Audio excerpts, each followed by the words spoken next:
Hello, good morning, good afternoon, good evening once again. I'm back. 3 days na wala po tayong upload kasi super busy tayo, guys. At ngayong umaga, kumusta mga kapatid? Ay umaga nandito sa amin ngayon.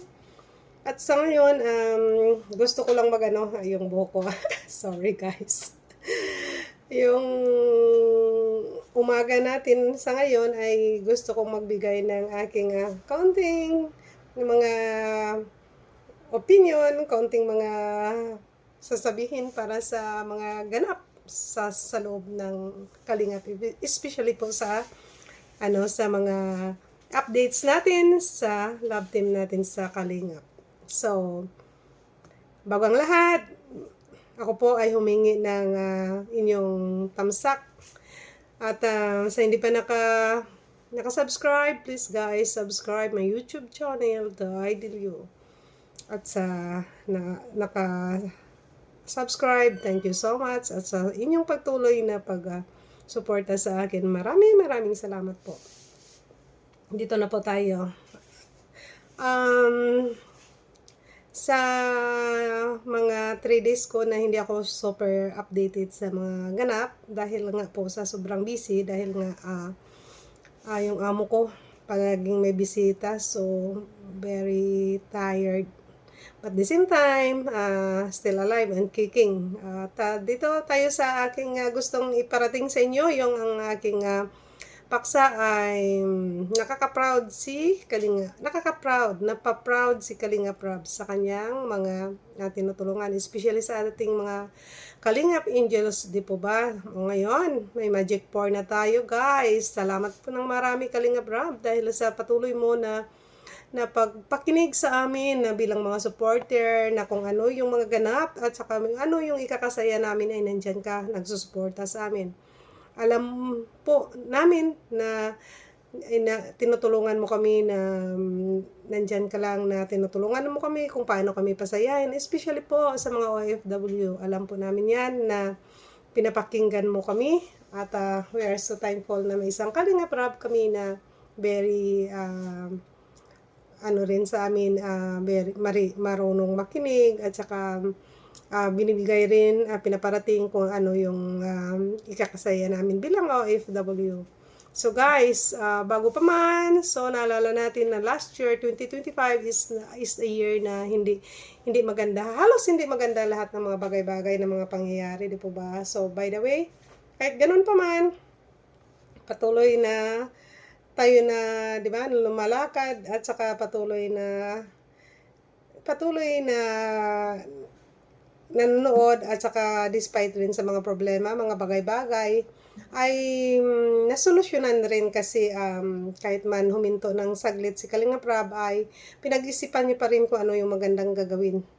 At ngayon, so 2026 na, so ay nakaraan, sabi nga na hindi talaga totally nabuo yung Magic 4 na, which is na may mga bagay kasi na mga nangyayari, but yet talagang napakabuti talaga ng tadhana para sa atin kasi ngayon 2026 ay unti-unti nang nabubuo ang Magic 4. So ito na nga, ang Magic 4 ay nandito na para sa atin, para magbigay ng saya. So number 1 na para sa akin, yung top 1 ko is Jomcar, which is na we're so thankful na nandyan na. At na-announce na rin yung iba, at thanks dahil sa problema rin na about sa Franjoy, ay tuloy pa rin yung Franjoy. Pero hindi pa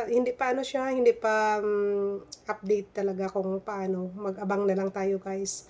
So masabi ko talaga na proud si Kalinga Prab sa mga Kalingap Angels, kila Joy, kila Carla, sa lahat, kila May Chris, kasi pinapakita nga nila na kung gaano sila kasaya, gaano sila kasaya sa Kalingap, sa tulong ni Kalinga Prab, at saka nakita natin na yung kanilang respeto, yung kanilang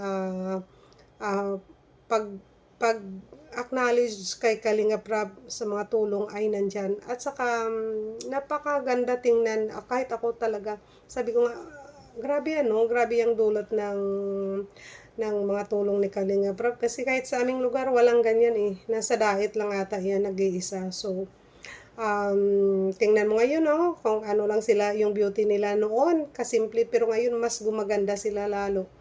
At saka, di ba, nakita natin kung paano ni Carla, respetuhin, sundin, paano ni Carla, i-appreciate yung mga ginagawa ni Kalinga Prab, di po ba?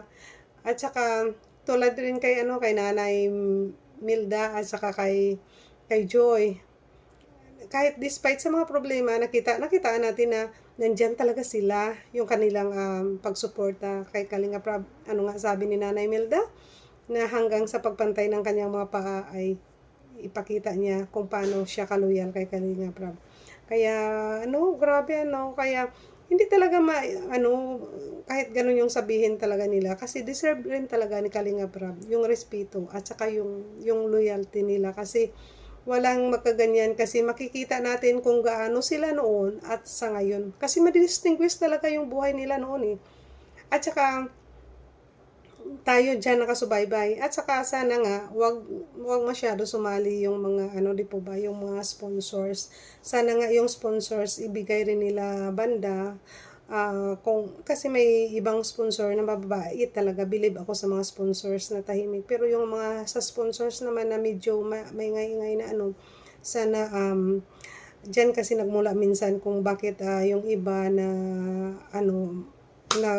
nagkaano ng butas or nagki-create ng buzzers, pero somehow kahit ganun pa man, marami talaga yung humahanga, at saka nagbibilib talaga sa kakayahan ni Kalinga Prab. At hindi lang sa vlogging at sa pagtulong, makikita rin natin kung paano niya i-handle yung kanyang yung mga Kalingap Angels.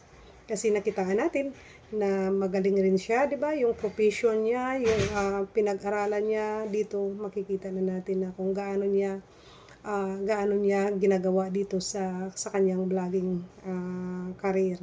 Kaya hindi lang charity, kundi pati na yung mga talent niya na, 'di ba, diyan na pinapakita niya na. Kaya we are so thankful na dito tayo mula noon hanggang ngayon sa community ng Kalingap. Kaya guys, sa mga Kalingap Angels, ako po ay nagsasabi sa inyo na palagahan nyo at bigyan talaga ng malaking respeto ang isang Kuya Rab ninyo, kasi kung wala kay Kalinga Prab ay di po ba hindi kayo nakita, hindi kayo nagiging viral, hindi kayo nagiging famous, at higit sa lahat ay aminin nyo at hindi, aminin natin at hindi, ang hirap ng buhay ngayon. So malamang yung iba, di ba, si Carla siguro hanggang ngayon naglalakho pa rin ng kanyang barbecue, ng kanyang puto. Tapos si Biancy ngayon siguro naglalabada pa rin, nag-ano ng si Big Chris, nag-ano ng babuyan, di po ba? But kaya nang dahil sa kay Kalinga Prab, ito na kayo ngayon, celebrity na kayo, di po ba? Kaya guys, dahil dyan, kilala na kayo, nagiging celebrity na kayo, si Carla, nadadala lagi sa beauty, ng mga vloggers. So, at saka, ang gaganda na nila ngayon, famous na kayo, kaya, masabi ko, proud na proud sa inyo si Kalinga Prab. At kahit kaming mga supporter, proud sa inyo. Kaya tuloy lang guys, at palaging, masabi ko sa inyo, stay humble, tapos, manatiling kung ano kayo noon hanggang ngayon. Kaya, sa muli mga Kalingap Angels at sa mga nanonood sa akin. So guys, di magpaalam muna ako. Sa sunod ko naman na upload. At ang inyong lingkod, Day Dilio, nagsasabi na sa hindi pa nakasubscribe, please subscribe and click the notification bell and paki-like na rin po. Sa muli, God bless everyone. Bye!